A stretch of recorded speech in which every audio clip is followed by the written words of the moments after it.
us.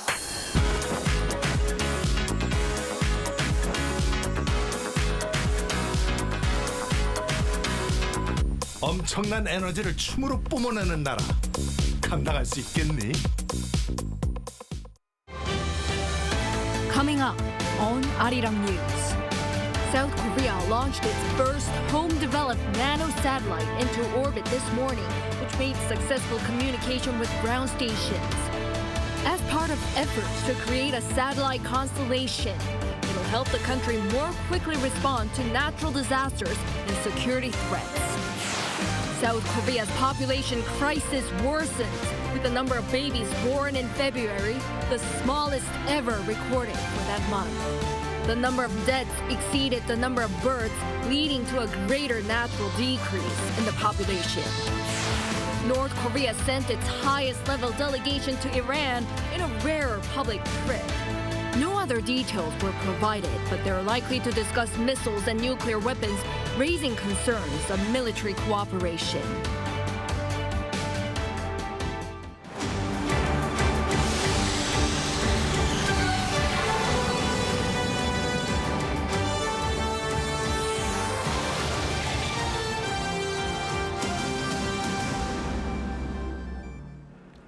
Good evening. It's 9 p.m. here in Seoul. Thank you for joining us on Arirang News. We start with South Korea launching its first homegrown Earth observation nano-satellite. Launched this morning from New Zealand, it has made successful contact with the ground stations here in the country.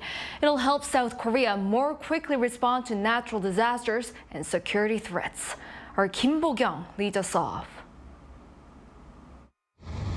South Korea's homegrown Earth observation nano-satellite launched into orbit Wednesday morning made first contact with the ground station in Daejeon at around 11:57 a.m. According to data sent to the Korea Aerospace Research Institution, nano-satellite solar panels were deployed successfully. Two-way communication was then established at around 2:13 p.m. and 3:44 p.m. with the King's Daejeon station in Antarctica, confirming that the launch was successful. The Korea Advanced Institute of Science and Technology, or KAIST, is expected to test the satellite body and optical payload's performance for a month and examine the quality of the observation images for 5 months. If all is considered fine, the nano-satellite will start its Earth observation mission this November. This satellite, developed by the Satellite Technology Research Center at KAIST, was launched from Rocket Lab's spaceport in New Zealand on Wednesday morning at around 7:32 a.m. Korea time. It was attached to Rocket Lab's lightweight electron orbital rocket, along with an advanced composite solar sail system created by the U.S. National Aeronautics and Space Administration. The launch was supposed to take place at 7:08 a.m., but after some delays, eventually went ahead at around 7:32 a.m. 50 minutes later, the satellite reached space at an altitude of 520 kilometers. nano-satellite is just the start of South Korea's beginning of the Swarm mission, which aims to establish a satellite constellation network by 2027, with 10 more satellites using the homegrown Nuri space rocket. Afterward, a total of 11 satellites will capture optical images with a resolution of about 1 meter from an altitude of 500 kilometers for around 3 years. The Science Ministry says that through this satellite cluster, not only will the country be able to quickly respond to natural disasters and security threats, but it could also reduce the cost needed to purchase satellite images from overseas. Kim Bo-kyung, Arirang News. With just a month to go until the Korea Aerospace Administration's official takeoff, the top office on Wednesday announced key appointments. Seoul National University Professor Yoon Young-bin has been named as its first ever chief. The top office says Professor Yoon has been leading figure of rocket research in South Korea, and his gentle and compassionate leadership will help with the successful launch of KASA. The Deputy Administrator of Missions in charge of R&D will be a Korean-American John Lee, who most recently served as a senior executive at NASA's Goddard Space Flight Center. KASA has opened the doors for 2 foreign nationals, except for the top administrator role, to bring in talent from countries that are ahead in the space industry. Amid the standoff between the government and the doctors, medical professors who also serve as senior doctors at major hospitals announced a weekly day off from work. Also, resignations submitted by medical professors a month ago are set to take effect this Thursday. Choi Soo-hyung has the latest. 4 medical professors from Seoul National University announced on Wednesday they will leave their positions completely as of May 1st. On Tuesday, professors from leading hospitals nationwide decided to halt all outpatient services and surgeries 1 day a week due to fatigue resulting from the prolonged junior doctors' walkout. So far, the majority of the medical professors from Seoul National University and Ulsan University said they will bring this in from April 30th and May 3rd, respectively. The South Korean government stated its determination once again to complete its healthcare reforms and expressed regrets of the professors' decision. Medical school professors, please join us in dialogue rather than collective action. The government is committed to addressing concerns without adding to the cost in healthcare.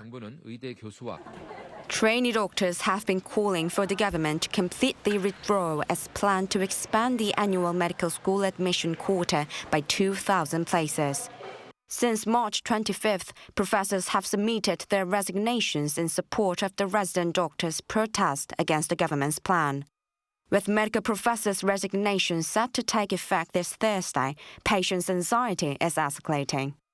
Emergency and severe care services are not expected to be affected.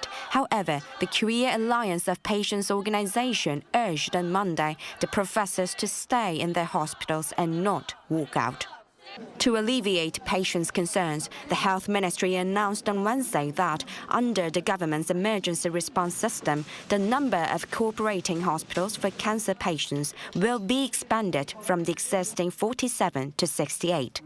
The ministry added that the government proposed social consultation to address the healthcare reform will be launched on Thursday. It will have around 26 members, including health ministry officials, doctors' groups, nurses, pharmacists, and patients. However, the Korean Medical Association, the largest doctors' group, and the Korean Intern Residents Association have declared that they won't participate. Choi Soo-hyung, Arirang News. South Korea's population crisis worsens with the number of babies born in February, the smallest ever recorded for that month. The number of deaths exceeded the number of births, leading to a greater natural decrease in the population. Our Park Gun-woo has the details. South Korea's population shrank again in February. According to preliminary data released by Statistics Korea on Wednesday, the number of births dropped 3 people's values in percent. Much more important. Instead of encouraging people to have children, it might be better to come up with policies that allow people to know that society is able to support people with different thoughts and different types of families, such as an unmarried woman having a child. Also in February, the number of deaths jumped by 9.6% on year to nearly 30,000. According to Statistics Korea, the country's aging population pushed up the number of deaths for people aged 85 and above, while data was also affected by the extra day in February, with 2024 being a leap year. With more deaths than births, South Korea recorded a natural population decline of more than 10,000. That means 52 straight months of natural population decline. Also in February, the number of registered marriages stayed just under 17,000, down 5% compared to the year before. Statistics Korea said that fewer workdays that month due to Lunar New Year celebrations meant fewer opportunities for couples to register marriages. However, the agency said the total number of marriages for January and February did see an on-year increase of 3.3%. 7,300 divorces were recorded in February, up 1.8% from the year before. Park Gun-woo, Arirang News. In other news, more than half of those employed last year had a college degree. According to Statistics Korea on Wednesday, this is a record high, with 50.5% boasting at least a 2-year college certificate. This ratio has been on the rise since 2003, when it stood at slightly over 30%. Also, findings show most college degree holders were employed at large companies as compared to their smaller counterparts. The government is planning to slash import tariffs on certain items to combat high consumer prices. During a meeting headed by Finance Minister Choi Sang-mok on Wednesday, related ministries announced that tariff rate quotas will be applied to 5 agricultural products, namely cabbage, Napa cabbage, carrots, grapes, and dried seaweed. This comes after the government earlier this month decided to extend fuel tax cuts through June as growing tensions in the Middle East are expected to lead to further price hikes. As for processed food, 2 more items, cocoa beans and seasoned seaweed, will also have their import tariffs reduced.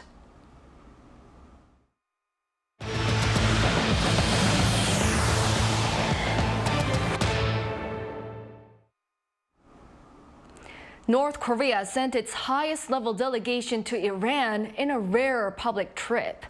No other details were provided, but they're likely to discuss missiles and nuclear weapons, raising concerns of military cooperation. Our North Korean affairs correspondent Kim Jung-sil has more. An extremely unusual announcement even for North Korea came on Wednesday morning. The regime's official newspaper, the Rodong-sinmun, said the External Economic Relations Minister Yoon Jong-ho and his delegation had left Pyongyang on Tuesday to visit Iran. The purpose or details of the visit have not been revealed. I think the North's delegation must have a lot of issues to discuss. They will likely discuss missiles, nuclear weapons, and what to do when the U.S. is pressuring Iran, China, as well as North Korea, and how to work together in these circumstances. Exchanges between scientists from the North and Iran have been consistent. And although they have never admitted it, it is widely believed that North Korea and Iran have been working on missile development since the 1980s. There's even speculation that the Iranian missiles fired at Israel on April 13th may have included North Korean components or technologies. Experts said with tensions rising, South Korea should take a wiser stance to global and regional security. I hope the government will benchmark the diplomatic strategies of Japan and Saudi Arabia. For instance, Japan appears it's not that close with China and is a key member of America's East Asia-Pacific strategy, but Japan somehow manages a neutral relationship with China and with Iran as well. This is because Japan doesn't stir the relations firsthand amid closely cooperating with the U.S.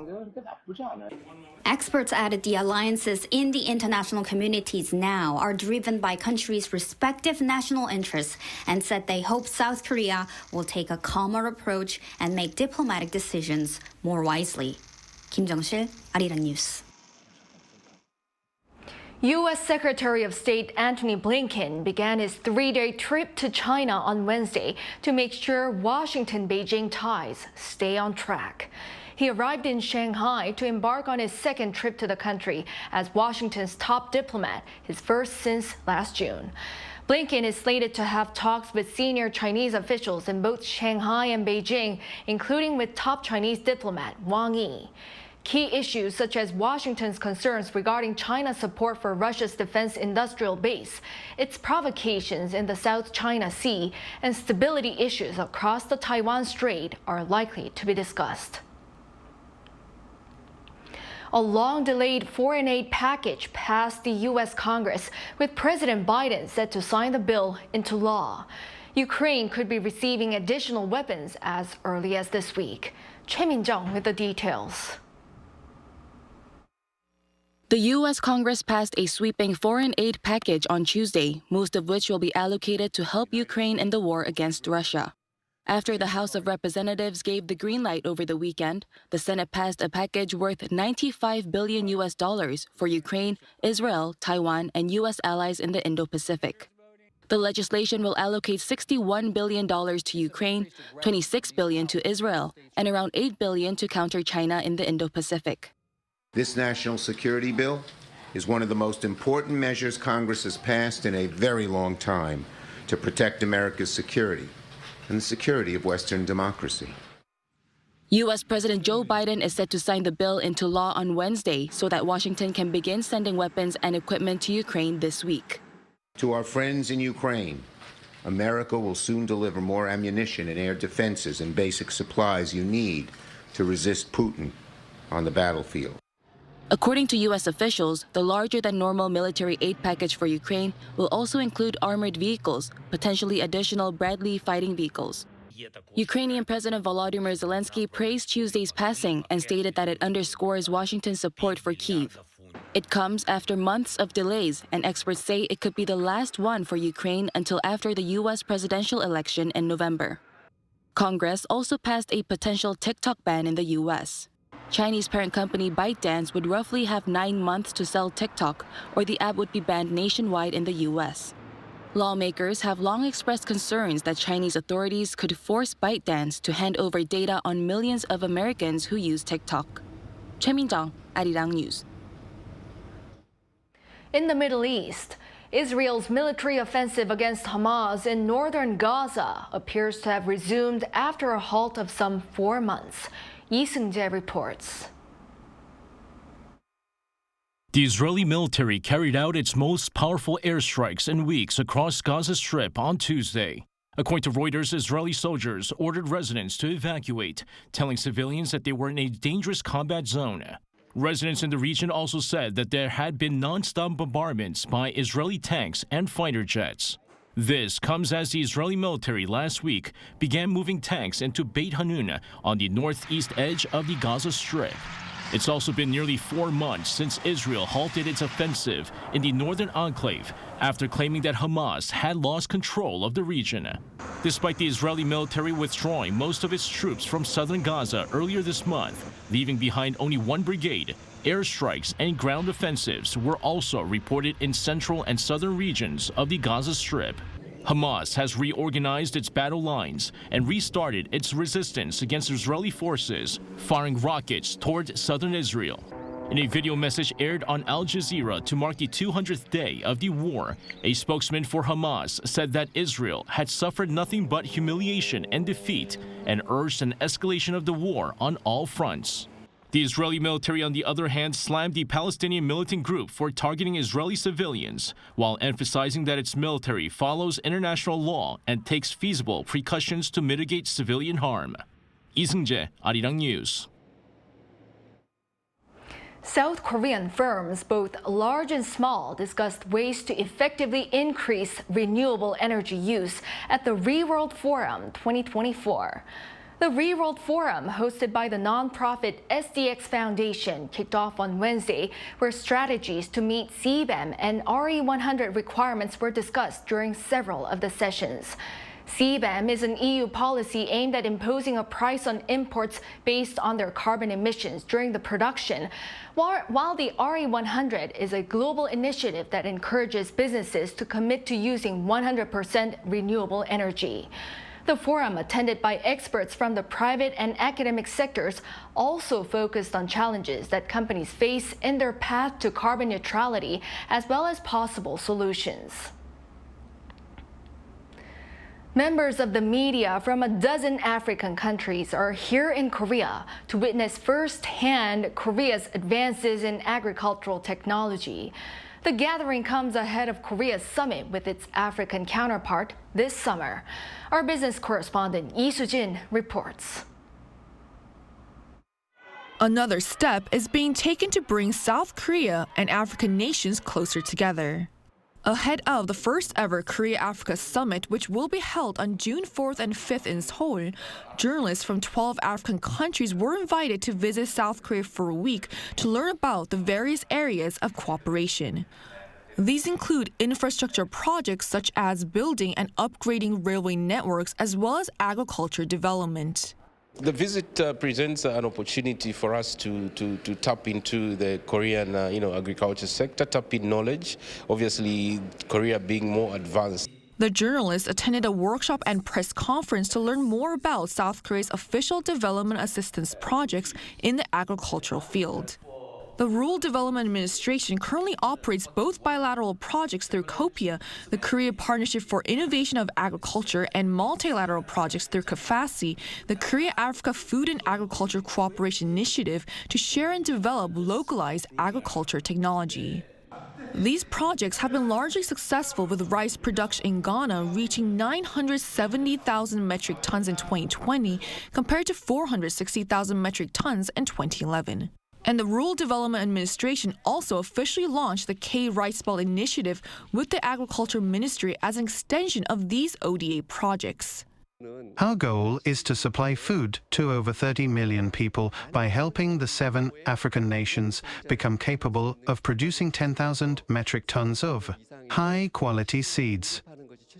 A government official from the Gambia says that they have made achieving this goal their top priority. We eat rice 2 times minimum every day. The seed that we are getting now is high yielding. And then there's also plans to come up with technology, which is equipment to mechanize the process. As well as improving yields, South Korea and African nations are working together to develop seeds resilient to droughts. Both sides focus on developing agriculture technology that are both sustainable and suitable for the climate in Africa. The upcoming summit is expected to lay the foundations for further collaboration. 이수진, Arirang News.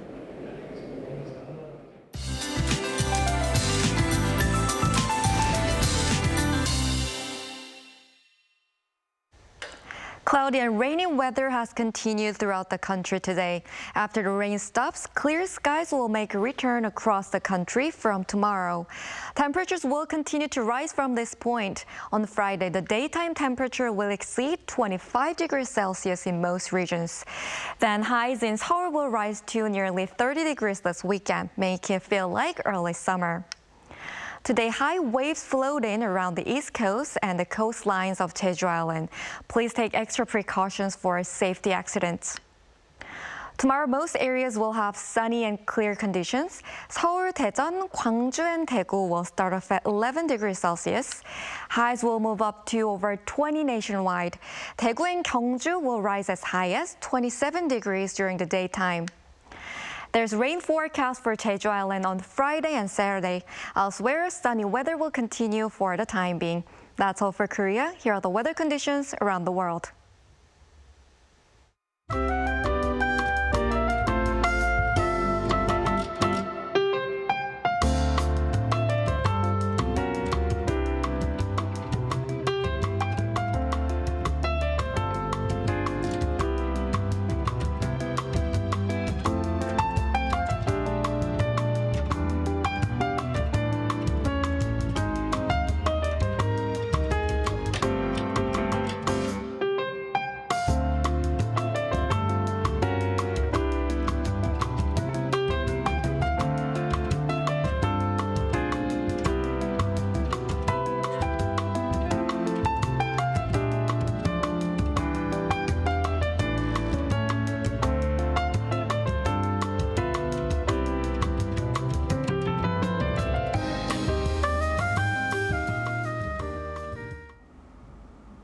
Well, that is all for this newscast tonight. Thank you for watching. Good night and take care.